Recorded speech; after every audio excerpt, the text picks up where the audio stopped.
हरे कृष्णा कृष्ण कृष्ण हरे हरे, हरे रामा राम राम हरे हरे। आज हम लोग क्रोध पर चर्चा करेंगे। क्रोध, anger, ANGER, anger, control of anger, क्रोध पर नियंत्रण। क्रोध पर नियंत्रण की चर्चा करने जा रहे हैं। जब हमको बहुत क्रोध आता है तो उसका कारण कामना है।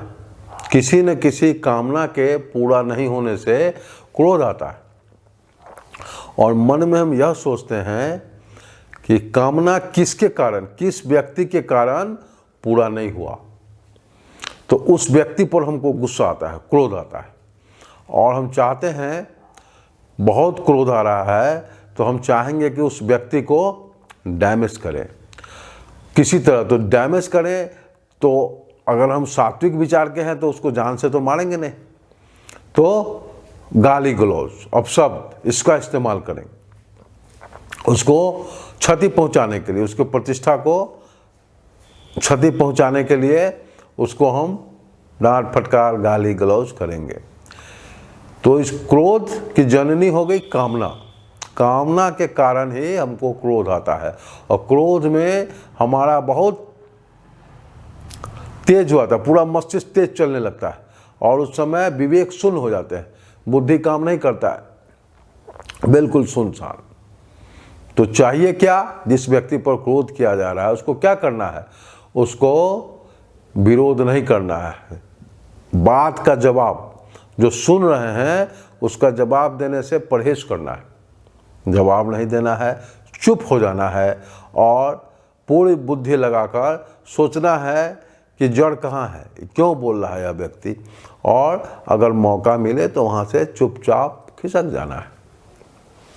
यही क्रोध और कामना से लड़ने का उपाय है और इसका आप समाधान सुनिए।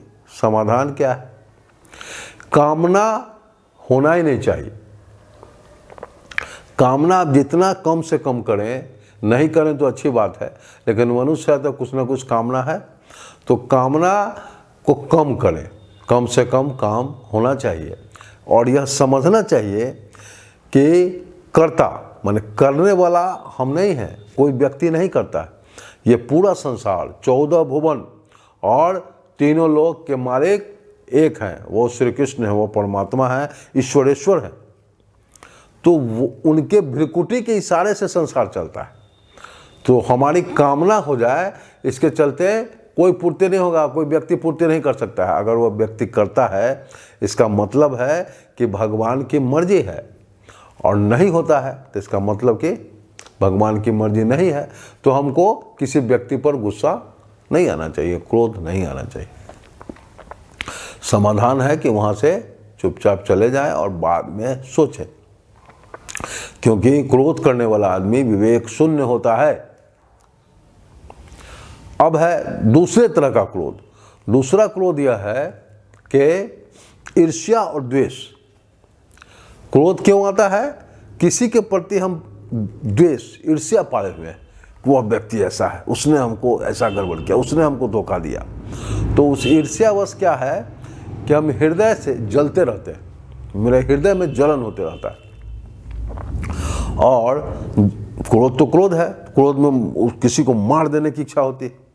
अगर हम मारे नहीं तो जो हृदय में जलन है, हम 1 दिन 2 दिन 10 दिन, महीना 6 महीना, साल 2 साल जल रहे हैं, उस आग को, जब जलता है तो आग होता है उसमें, उस अग्नि को, उस आग को अपने हाथ में लेकर और उस जले हुए व्यक्ति पर, उस व्यक्ति पर जो दुश्मन है मेरा, उस पर उस जला हुआ फेंकते हैं, आग को लेके उस पर फेंकते हैं।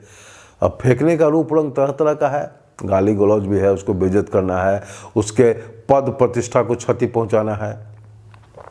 तो बात, आपको क्रोध आ गया, आप ऐसा किए, लेकिन हृदय तो जल ही रहा है। अब आपका हाथ भी जला, आप हाथ पर उस आग को रख के फेंक रहे हैं, तो वो आदमी, आपका दुश्मन जो है, वो जले या न जले, आपका हाथ तो जल गया, हाथ पर आग रखेंगे तो जलेगा ही, हाथ तो अभी जल गया और हृदय तो जल ही रहा है। तो इसलिए इस क्रोध से बचें। इस क्रोध से बचने का उपाय है मन को शांत रखें। मन को शांत रखने का उपाय है कि भगवान ईश्वरेश्वर जो परमात्मा है उस पर विश्वास रखें। ये पूरा संसार परमात्मा की मर्जी से चलता है, यहाँ दूसरे की मर्जी नहीं चलती है। दूसरा आदमी आपको धोखा नहीं देता है, जो चाहते हैं वही होता है। मतलब ईर्ष्या द्वेष नहीं करें, उसको पहले मिनिमाइज करें, कम करें, कम से कम करें, और उसके बाद ईर्ष्या को समाप्त करने का उपाय है कि जिस व्यक्ति से आपको ईर्ष्या है, द्वेष है, उससे आप क्षमा मांग लें और द्वेष करना बंद करें। भगवान का नाम लें, महामंत्र जाप करें, हरे कृष्णा कृष्णा कृष्णा हरे हरे, हरे रामा रामा रामा हरे हरे। ये एक महामंत्र है, इसको कम से कम 108 बार जपें।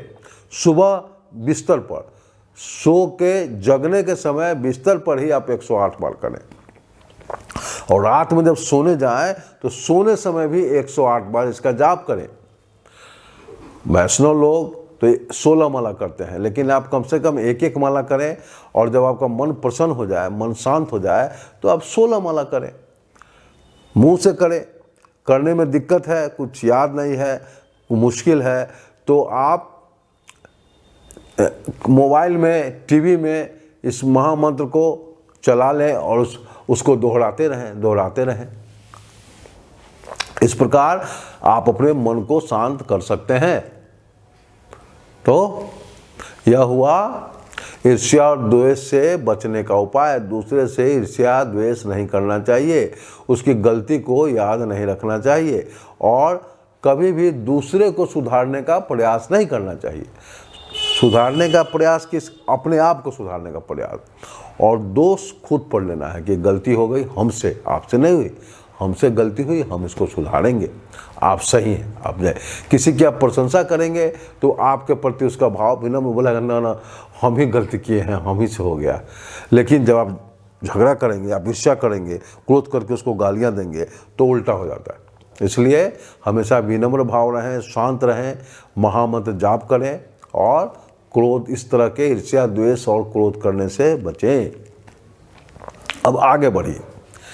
एक व्यक्ति है तो बहुत शांतचित्त, नमस्कार प्रणाम, आपसे मिलेगा, आपसे चर्चा करेंगे, बात करेंगे, आपको लगेगा हाँ एकदम जेंटलमैन, ऐसा आदमी मिलना बहुत मुश्किल है। लेकिन उसके अंदर लावा फूट रहा है, लावा जैसे आग पर भूजा जाता है उस तरह का लावा फूट रहा है, वो जल रहा है अंदर ही अंदर, ऊपर से दिखाई नहीं दे रहा है, अंदर से जल रहा है। तो पहले जो है वो एक्सप्लोसिव था, बम्बार्डिंग करने वाला, और अब इम्प्लोसिव है, वो अंदर ही अंदर जल रहा है, अंदर में भी विस्फोट होगा, पूरा छितराएगा वो। तो ये इम्प्लोसिव जो है ये भी बहुत खतरनाक होता है, बहुत खतरनाक, क्योंकि वो आदमी, उस आदमी को तरह तरह की बीमारी होती है। हाई बीपी, ऊपर से देखिएगा बहुत अच्छा, लेकिन अंदर उसको हाई बीपी रहेगा, उसको डायबिटीज बहुत ज़्यादा रहेगा, और गैस्ट्रिक रहेगा, उसको बहुत। जैसे ही आप क्रोध करते हैं तो क्रोध करने से जो केमिकल रिएक्शन शरीर में होता है, उससे तरह तरह की बीमारी का पैदाइश होता है। इसलिए इम्पल्सिव क्रोध करने से भी आप बचें। दूसरे को गाली गलौज या उसको डिमोरलाइज करना या उसको नीचा दिखाना, यह आदत बहुत बेकार है। मन की यह आदत आपको बर्बाद कर देगी। इसलिए ये जो इम्प्लोसिव है, मतलब अंदर ही, ऊपर से शांत हैं, अंदर से बर्स्ट कर रहे हैं, इससे बचें इस तरह का। और बचने का वही एकमात्र उपाय है, आप महामंत्र जाप करें, सारे दोष को अपने ऊपर लें, दूसरे पर दोष, किसी भी दोषारोपण दूसरे पर ना करें। दोष आपका है और आप इस दोष को कबूल करें, जाप करें, इस प्रकार आप क्रोध से बचेंगे।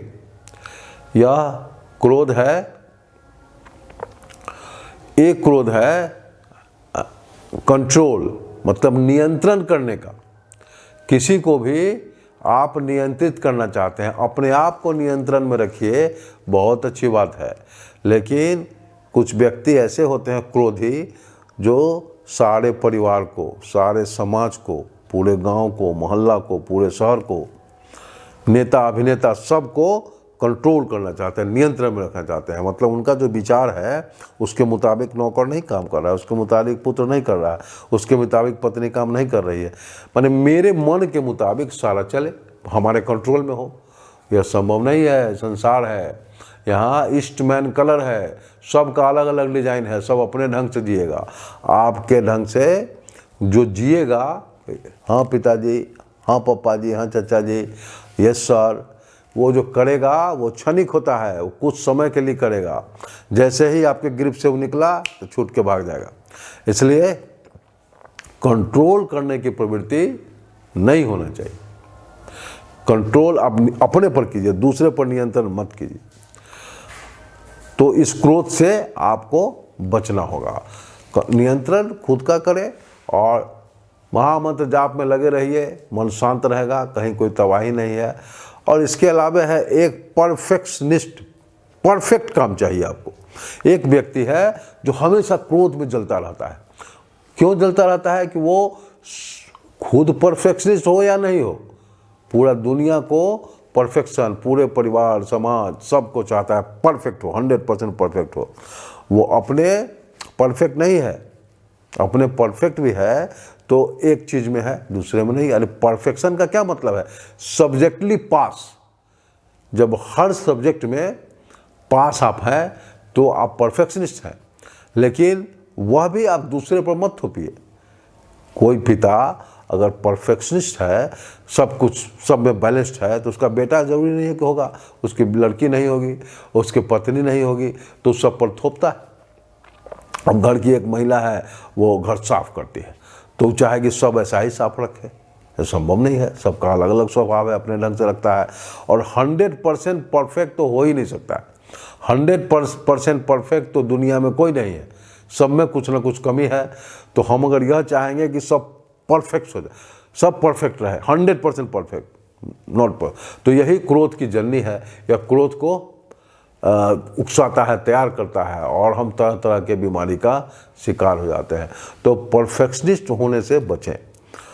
अपने काम, आप जो काम करते हैं उसमें निपुण है, बहुत अच्छी बात है, लेकिन आप चाहिएगा सब मेरे ही तरह हो जाए, तो ऐसा तो नहीं होता है, ऐसा नहीं होगा। अब क्या है, ये सब हुआ क्रोध।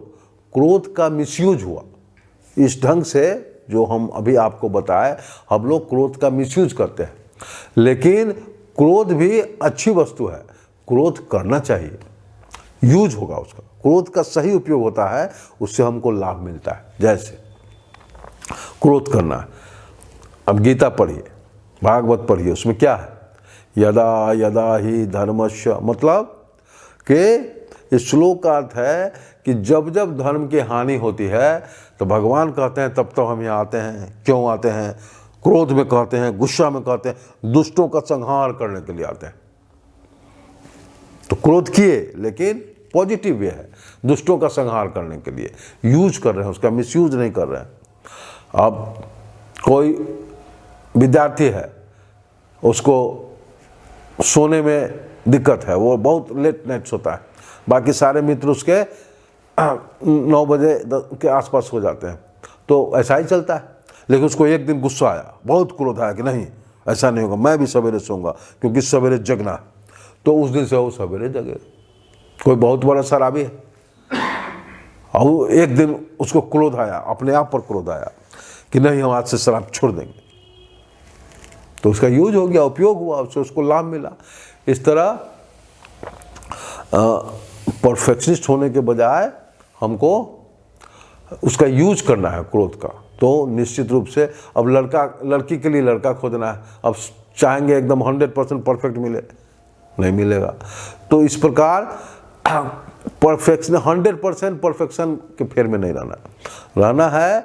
आपको जो क्रोध है तो उसको यूज कर लें, क्रोध से हमको लाभ मिल जाए। इस प्रकार आज संक्षिप्त में हम लोग क्रोध पर नियंत्रण करने की चर्चा किए हैं। इसको याद रखने से आपको बहुत लाभ होगा। जीवन में आपको बहुत बड़ी बड़ी बीमारी से मुक्ति मिलेगी। और इसका तरीका है कि भगवान कृष्ण को याद कीजिए, वो इतना बड़ा महाभारत हुआ, कहा गया मरने वाले भी कृष्ण और मारने वाले भी कृष्ण, मतलब मर गया वे कृष्ण थे और जो मारे वो भी कृष्ण थे। इसका मतलब है कि हम लोग कुछ नहीं करते हैं, कर्ता इस संसार में करने वाले सिर्फ श्री कृष्ण हैं, हम लोग निमित्त मात्र हैं। तो किसी को हम दोष क्यों देंगे? कोई आदमी कुछ नहीं बिगाड़ता है, जिसका स्वभाव है भगवान की जो मर्जी है उसके मुताबिक कर रहा है, मेरे लिए अच्छा हो या बुरा। तो यह सोचकर भगवान पर विश्वास करें और एक माला सुबह और एक माला शाम, एक माला का मतलब 108 दाना, ये झोड़ी है इसके अंदर माला होता है और माला 108 माला जब आप जाप करेंगे, यही माला है, इसमें दाना है, 108 माला जाप करना है। एक माला हुआ तो ये सुबह करें बिस्तर पर, और इसके लिए स्नान करने की जरूरत नहीं है, और रात में सोने के समय। और धीरे धीरे जब आपको रुचि जगेगी तो इस माला को बढ़ा दें। 16 माला लोग करते हैं, जितना आप कर सकते हैं। दिन में भी जब आप काम करते रहें तब इसको याद करते रहें, इसके बहाने आपको भगवान की याद होगी। तो क्या होगा? आपका मन शांत होगा, क्रोध नहीं आएगा। ये प्यूरिफाई करता है, पूरे बॉडी को आपको प्यूरिफाई करेगा। जितना क्रोध के कारण केमिकल रिएक्शन होता है उल्टा हो जाएगा, सही ठंडा रहेगा, मन ठंडा रहेगा, किसी के प्रति अच्छा भाव रहेगा, न ईर्ष्या होगा न द्वेष होगा। इस प्रकार अभ्यास करें और फिर मिलेंगे, फिर इस विषय पर चर्चा करेंगे। हरे कृष्णा कृष्णा कृष्णा हरे हरे, हरे रामा रामा राम